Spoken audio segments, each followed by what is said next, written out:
भारतीय इतिहास में कई रानियां आई।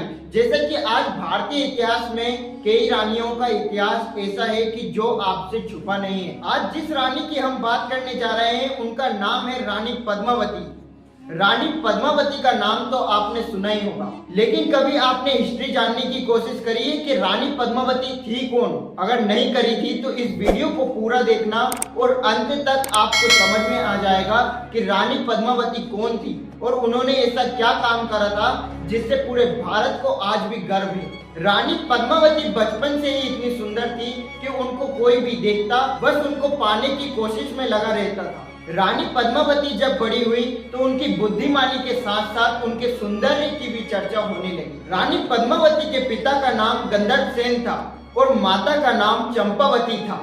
रानी पद्मावती का लंबा शरीर और झील से गहरी आंखें, परियों सा सुंदर रूप सबका मन आकर्षित कर लेता था। उनके माता पिता ने उन्हें बड़े लाड़ प्यार से पाला था। कहा जाता है कि रानी पद्मावती के पास एक बोलने वाला तोता था जिससे वो बोलने वाले तोते से हर दिन बात किया करती थी। उस तोते का नाम हीरामणि था और हीरामणि तोता रानी पद्मावती का बड़ा ख्याल रखता था। पर यह बात राजा गंधर्व सेन को पसंद नहीं थी कि कोई भी गैर मर्द या कोई भी पक्षी रानी पद्मावती से बात करे। और रानी पद्मावती के पिता गंधर्व सेन ने उस तोते को राज्य से निकालने का आदेश दे दिया था।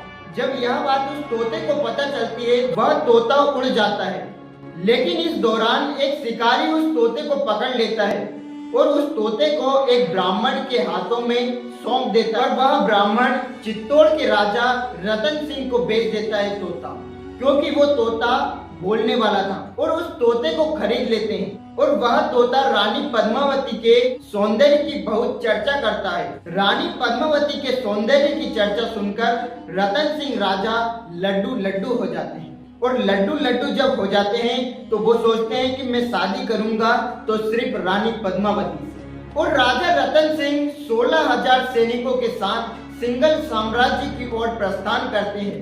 वह भी देखना चाहते थे कि रानी पद्मावती दिखने में कैसी है। उनकी सौंदर्य की चर्चा तो सुनी थी लेकिन उनको पास से कभी नहीं देखा था। रतन सिंह राजा 16,000 सैनिकों के साथ गए थे, लेकिन वह पराजय हो गए और उनको बंदी बना लिया था। और उनके ही साम्राज्य के एक गायक ने बताया कि यह चित्तौड़ के राजा रतन सिंह है।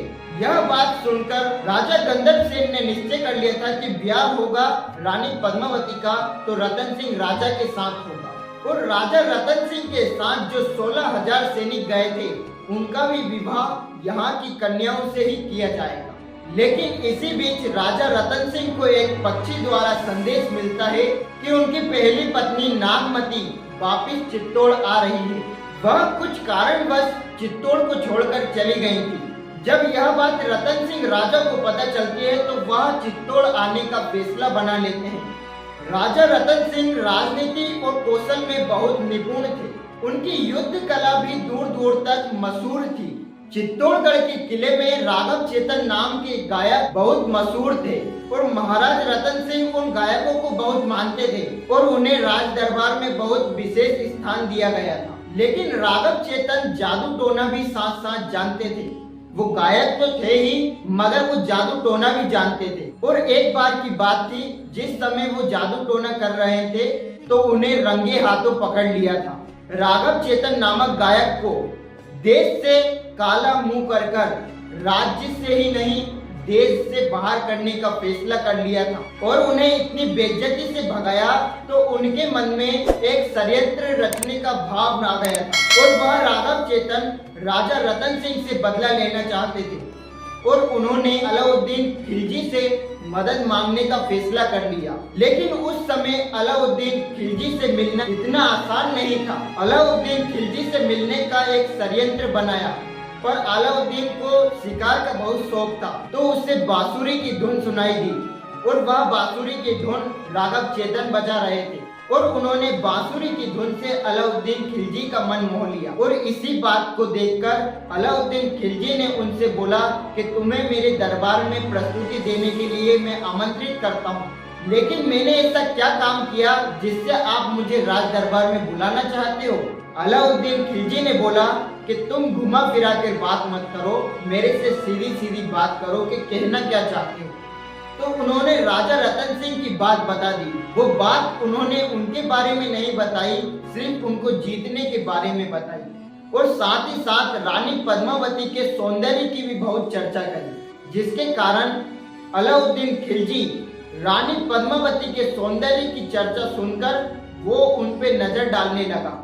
वह भी देखना चाहता था कि रानी पद्मावती दिखती कैसी है।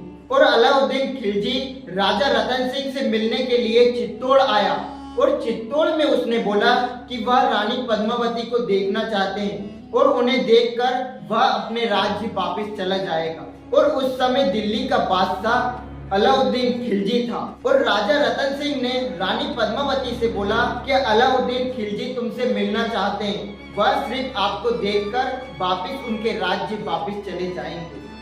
लेकिन रानी पद्मावती ने मना कर दिया और यह माना जाता था कि राजपूतानी किसी और गैर मर्द को अपना चेहरा नहीं बताती, तो वह अलाउद्दीन खिलजी को भी कैसे बता देती। और इस कारण रानी पद्मावती ने मना कर दिया था कि मैं अलाउद्दीन खिलजी से नहीं मिलूंगी। फिर राजा रतन सिंह ने बहुत समझाया कि वह दिल्ली के बादशाह हैं और रतन सिंह राजा ने बहुत समझाया रानी पद्मावती को। रानी पद्मावती ने मिलने का फैसला तो कर लिया, लेकिन उन्होंने एक शर्त रखी थी। वह शर्त थी कि मैं अपना फेस नहीं दिखाऊंगी और दिखाऊंगी तो बस एक शीशे के माध्यम से दिखाऊंगी और मेरे साथ राजा रतन सिंह भी होंगे और मेरी दासियां भी होंगी। अलाउद्दीन खिलजी को यह तो मंजूर नहीं था, लेकिन वह देखना चाहता था, तो उसने शर्त मंजूर कर दी। जब अलाउद्दीन खिलजी ने रानी पद्मावती को देखा तो वो देखकर दंग रह गया कि इतनी सुंदर रानी मैंने आज तक अपने जीवन में नहीं देखी। और रानी पद्मावती को देखकर कहने लगा कि मैं रानी पद्मावती को पाकर ही रहूंगा। और रानी पद्मावती को पाना इतना आसान नहीं था। जब अलाउद्दीन खिलजी अपने राज्य वापस जाने लगा तो उसने राजा रतन सिंह को कैद कर लिया, क्योंकि उसके साथ सैनिक भी बहुत आए थे। और अलाउद्दीन खिलजी ने बोला कि रानी पद्मावती को मेरे दरबार में आना होगा, तभी मैं राजा रतन सिंह को छोड़ूंगा।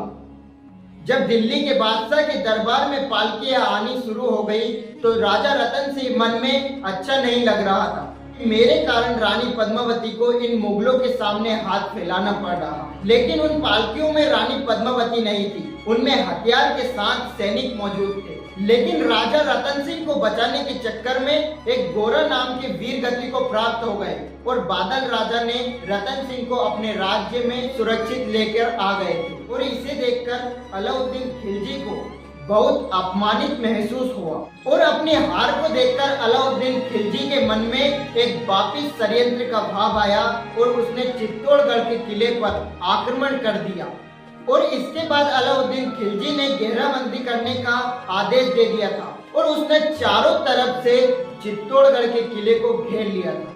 किले को चारों तरफ से घेरने के बाद धीरे धीरे अनाज की संख्या बहुत कम होने लगी। जब अनाज की संख्या कम होने लगी तो राजा रतन सिंह ने मेन गेट खोलने का आदेश दे दिया और इस वजह से राजा रतन सिंह वीरगति को प्राप्त हो जाते हैं। तो रानी पद्मावती ने सोचा कि अब धीरे धीरे चित्तौड़ के सारे पुरुष मारे जाएंगे। और इन सब के बाद रानी पद्मावती के पास सिर्फ दो विकल्प थे, या तो वह जौहर व्रत करे या फिर मुगलों के आगे अपना मस्तक टेक दे। लेकिन रानी पद्मावती तो रानी पद्मावती थी साहब, वह आग में जलना तो पसंद करती थी, लेकिन मुगलों के आगे शीश नहीं टिकाना चाहती। और यही बात रानी पद्मावती ने 16,000 रानियों के साथ जौहर व्रत करने का फैसला कर लिया। उन्होंने बड़ा हवन कुंड बनवाया जिसमें 16,000 रानियों के साथ अग्नि में अपनी आहुति देने के लिए तैयार हो गए।